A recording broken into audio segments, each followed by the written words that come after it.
Today's episode of Times Pinball History is actually going to feature numerous games. First, we're going to talk about Gottlieb Flipper.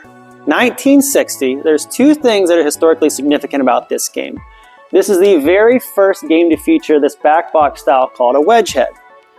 And Wayne Nyens, who was one of the designers on this game, is credited as saying, the reason why these wedge heads were created this way is so that you could not slide the games too close together to give some space near the flippers here. So if you check between the games, you see how close these heads are, you can see that it actually creates enough space so that players standing side by side won't interfere with each other.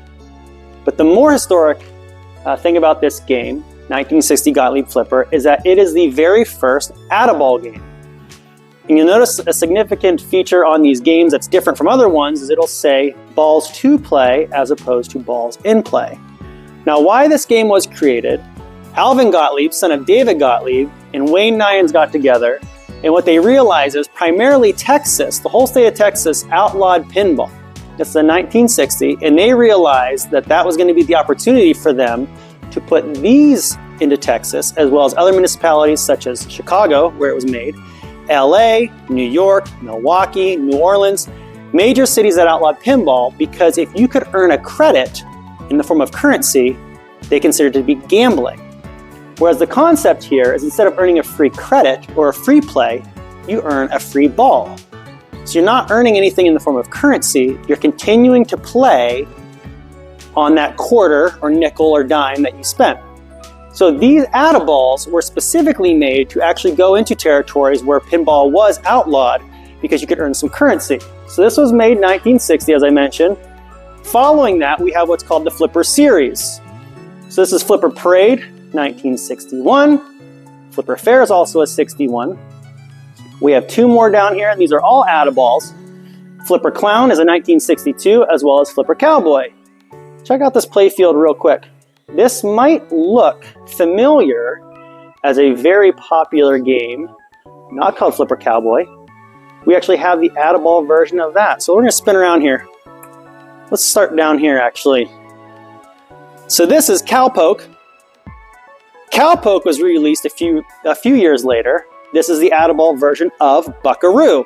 Kind of a neat thing about this is that guy will actually kick the horse, and the horse will kick the guy, and the guy will spin every time you earn an extra ball. So this is an add-a-ball. There he goes.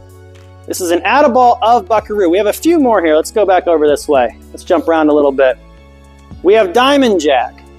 Diamond Jack was released also as King of Diamonds. So this game, the production run was only 650, whereas King of Diamonds, which was released for everywhere else that basically it was allowed to play pinball, they released 3,200 of those. So much less production for the add-a-ball games.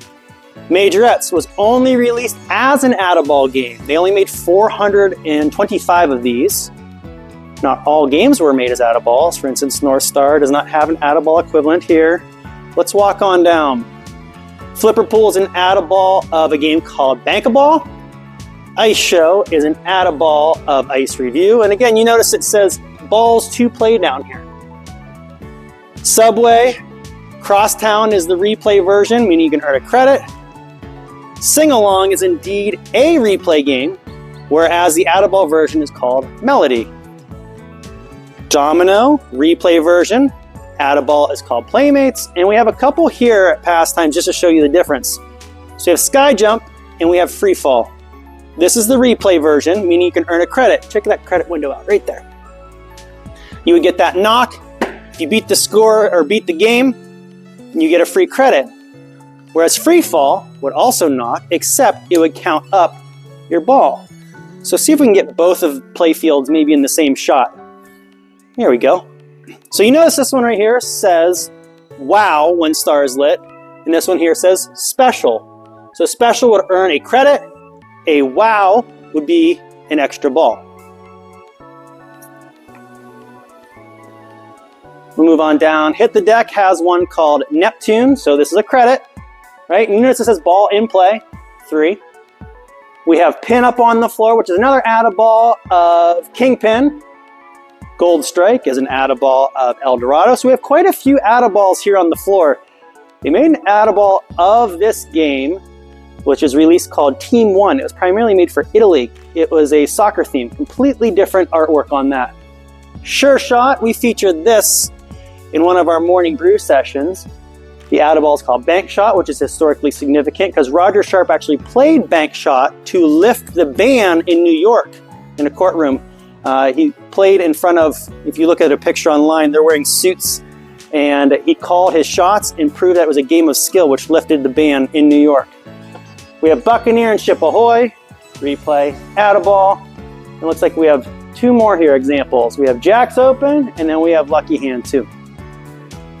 So not only was Flipper in the Flipper series significant because it was the birth of out of ball, and it was the birth of actually legalizing pinball in a lot of major cities where it was illegal, but also it created the wedge head that you can significantly see was a style of Gottlieb over the years. So come on in, check out the Flipper series along with all these beautiful wedge heads at Pastimes Arcade.